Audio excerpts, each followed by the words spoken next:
હાલાકી અને સમસ્યાઓની વાત કરીએ તો અમદાવાદના સરખેજમાં પાણીનું સંકટ હજુ પણ યથાવત છે। મુખ્ય માર્ગો હજુ પણ પાણીમાં ગરકાવ છે। પાણી ભરાતા વાહન ચાલકો ભારે મુશ્કેલી વેઠી રહ્યા છે। પાણીના નિકાલ માટે સ્થાનિકોએ ઉગ્ર માંગ કરી। સરખેજ રોડ પર પાણીનું સંકટ યથાવત જોવા મળ્યું। સરખેજના મુખ્ય રોડ ઉપર હજુ પણ વરસાદી પાણી ભરાયેલા છે। વાહન ચાલકો મુશ્કેલીમાં અવરજવર કરવા માટે મજબૂર બન્યા। વરસાદી પાણીના નિકાલની લોકોએ માંગ કરી। આ સાથે તંત્ર સામે સ્થાનિકોએ આક્રોશ વ્યક્ત કર્યો। તો આ દ્રશ્યો અમદાવાદના જોઈ રહ્યા છો, જ્યાં અમદાવાદમાં વરસાદ વરસ્યો ત્યારબાદથી હજુ પણ પાણીઓ ઓસરવાના નામ નથી લઈ રહ્યા। છેલ્લા 4-5 દિવસથી આ સતત આ સ્થિતિને કારણે લોકો હેરાન પરેશાન થઈ ગયા છે। લોકોનું કહેવું છે કે વારંવાર આવી રીતે પાણી ભરાય છે। તંત્ર માત્ર દાવા કરે છે, પરંતુ કામગીરી ગ્રાઉન્ડ લેવલ પર ક્યાંય નથી દેખાઈ રહી। જોકે અમદાવાદ મ્યુનિસિપલ કોર્પોરેશન તરફથી પણ દાવો કરવામાં આવ્યો હતો કે આ વખતે કોઈ પણ વિસ્તારોમાં પાણી નહીં ભરાય। તમામ જગ્યાએ ખાસ સુવિધા કરવામાં આવી છે। ગટરો છે એ સાફ કરી દેવામાં આવી છે। ચેકપીટ સાફ કરીને તમામ જગ્યાએ પૂરતો પાણીનો નિકાલ થાય તે પ્રકારે આયોજન ગોઠવવામાં આવ્યું છે।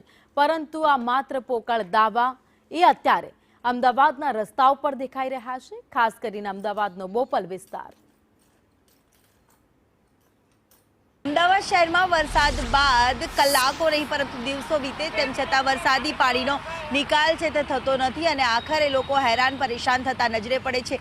સરખેજ હાઈવેથી રોડ સાણંદ તરફ જવાનો જે માર્ગ છે ત્યાં પણ આ જ પ્રકારનો પાણી ભરાયેલા જોવા મળી રહ્યા છે અને લોકો હાલાકી વેઠતા નજરે પડી રહ્યા છે।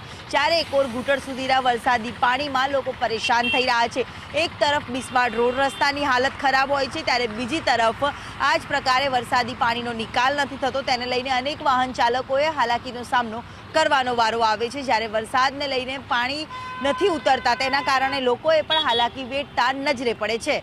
કેમેરામેન સંદીપ રાઠોડ સાથે દિવ્યા ચૌહાણ, સંદેશ ન્યૂઝ, અમદાવાદ।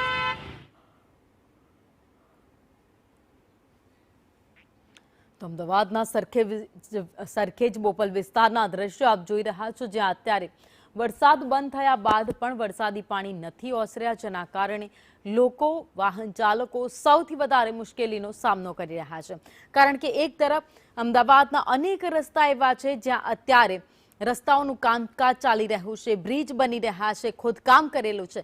તેવામાં પાણી ભરાવાને કારણે સૌથી વધારે જે વાહન ચાલકો અવરજવર કરે છે તેમને મુશ્કેલી વેઠવી પડી રહી છે। કારણ કે રસ્તામાં ખબર નથી હોતી ક્યાં ખાડા આવેલા છે, ક્યાં કયો પથ્થર પડ્યો હશે।